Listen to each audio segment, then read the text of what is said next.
Yana ko'p murojaatlardan biri bizga qorinchalar ekstrasistaliyasi bilan murojaat bo'ladi. Ya'ni bu ekstrasistaliya nima degani? Yurakni navbatdan tashqari urishi. Ya'ni bemorlarning asosiy shikoyati yuragi to'xtab urgandek bo'ladi. Bu narsa ekstrasistaliya deb nomlanadi. Murojaatlar ko'p.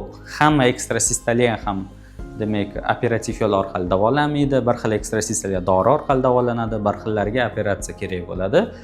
Demak, buni ham sizga qanaqa kelib chiqishini hozir chizib ko'rsataman. Bu uchun ham demak bizga yuragimiz kerak bo'ladi. Yurakni biz demak sxematik ko'rinishda chizib olamiz. Yurakning 4 ta kamerasi bor. Yurak qon aylanishining sentral a'zosi. Ya'ni qon yurakka keladi va yurakdan chiqadi. Yurakdan chiqayotganda yurak mushaklari kuchli qisqargani uchun bosim orqali chiqadi. Shuning uchun qo'lda demak bemorni qon bosimi 120 bo'lsa, demak yurak o'sha payt 140 bilan qonni chiqarib bergan bo'ladi, qonga yetib kelguncha 120 bo'ladi. Shuning uchun bosimni ham asosan demak yurak ta'minlab beradi. Yana xuddi demak bizada boshqaruvchimiz bor. Ya'ni bu sinus tuguni deydi. Boshqaruvchimiz 60 tadan 90 tagacha o'rtacha tok ishlab chiqaradi. Chiqargan tokimiz birinchi bo'lmachalarga tarqaladi. Keyin o'zini o'tkazuvchan yo'l orqali qorinchalarga keladi. Demak, boshqaruvchi har doim bir dona bo'lsa, yurak o'sha boshqaruvchini ritmi bo'yicha ishlaydi. Ya'ni soatga o'xshab bir xil qisqaradi. Birinchi tepa, keyin past, birinchi tepa, keyin past. Ba'zi bir holatlarda, ya'ni ekstrasistaliyasi bor bemorlarda yuragida ikkinchi boshqaruvchi paydo bo'lgan bo'ladi. Demak, men bu joyda ikkinchi boshqaruvchini chizib qo'yaman. Ya'ni bu boshqaruvchi nima vazifani bajaradi? Bu boshqaruvchi ham o'zidan ora-chora tok ishlab chiqaradi. Yurakni pasti yoki tepasi oddiy hujayralar bilan oddiy ishchi. Prikaz, ya'ni buyruq qaysi joydan kelsa, o'shanga demak javob berishga majbur. Agar tepadan kelsa, tepanikiga qisqaradi, pastdan kelsa, pastnikiga qisqaradi. Shuning uchun ora-chora demak o'choq o'zidan tok chiqargani uchun yurakning pasti ham noto'g'ri qisqaradi. Shu sababli bemorlarning yuragi to'xtab uradi. Bunaqa bemorlarning asosiy shikoyati demak yurak to'xtab urishini ba'zi bir bemorlar sezadi, ba'zilari sezmaydi. Lekin ko'pchilik bemorlarni bizga bildiradigan shikoyati tomog'iga narsa tiqilishi va tez charchash.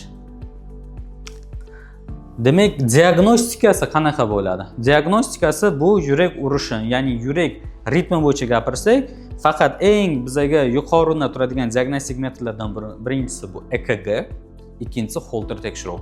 EKG da biz ko'ramiz, yurakning qaysi qismidan o'choq chiqyapti. Bu bo'lishi mumkin tepasidan, pastidan, o'ngidan, chapidan.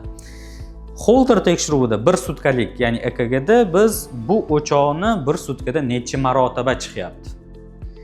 Va bu o'choqning xarakteri yaxshimi, yomonmi? Demak, shu savollarga javob olamiz.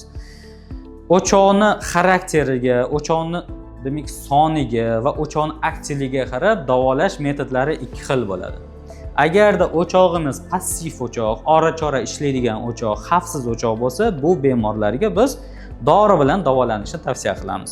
Dori o'choqni yo'qotmaydi, dori faqat o'choqni ishlashini kamaytirib turadi. Demak, bir sutkada 2000 ta chiqarayotgan o'choq bo'lsa, dori ichib yursa bemorlar 500 ta yoki 700 tagacha kamayishi mumkin. Bu ham demak kasalning shikoyatini yengillashtirishga qaratilgan metod hisoblanadi. Agarda demak o'choq bir dona bo'lsa, uni aktivligi kamida demak bir sutkada 6000 dan ko'p bo'lsa yoki xavfli turi bo'lsa, bu bemorlarga biz effektivligi yuqori bo'lgan davolash metodini buyuramiz. Bu metod radiochastotali ablatsiya metodi hisoblanadi, ya'ni kuydirish metodi. Demak, bu metodda nima ish amalga oshiriladi? Oyoq tomirlari orqali maxsus kateterlar yurakning ichiga olib boriladi, o'choq topiladi va o'choq demak kuydiriladi. Kuydirilgandan keyin o'choq o'zidan tok chiqara olmaydi. Ya'ni 6000 ta, 7000 ta yoki 10000 ta ba'zi bir bemorlarda bo'lgan bizda 50000 talab aritmiya bo'ladi. Operatsiyadan keyin demak o'choqni kuydirib berganimizdan keyin aritmiya soni demak srazu nolga tushadi. Ya'ni o'choq ishlamasa, o'zidan tok ishlab chiqarmasa, yurak ham noto'g'ri qisqarmaydi. Demak, bizani maqsad ikkinchi qo'shimcha paydo bo'lgan boshqaruvchini yo'qotish. Qo'shimcha boshqaruvchi yo'qolsa, yurakning ishi har doim asosiy boshqaruvchi orqali boshqariladi. O'shanda yurak ritmi bir xil bo'ladi. Shu uchun ekstrasistaliyasi bor bemorlarni o'chog'i bitta, aktivligi ko'p yoki xarakteri yomon bo'lsa, har doim biz demak effektivligi yuqori bo'lgan davolash metodini buyuramiz. Bu radiochastotali ablatsiya metodi. RCA metodining effektivligi o'choqni demak soniga bog'liq. Bitta o'choqlarda demak 90% dan 95% gacha bo'ladi. Ya'ni 100 ta kasalni operatsiya qilsam, 90 tasi 95 tasi muammosidan bitta operatsiya orqali xalos bo'ladi. Qolgan holatlarda demak bemorlarga agar aktivligi past o'choqlarda dori vositalari buyuriladi. Dori vositalari turlari ham ko'p. Shu sababli demak aniq bir sizga qaysi dori to'g'ri kelishini tekshiruvlardan keyin aritmolog shifokor aytadi. Shunga o'xshash muammolar sizda bo'lsa, klinikamizga murojaat qiling, tekshiruvlardan o'ting va biz sizga sifatli tavsiyalarni beramiz. Shunga qarab davolashni qancha vaqtli boshlasangiz, kasallikdan shuncha vaqtli qutulish ehtimoli yuqori.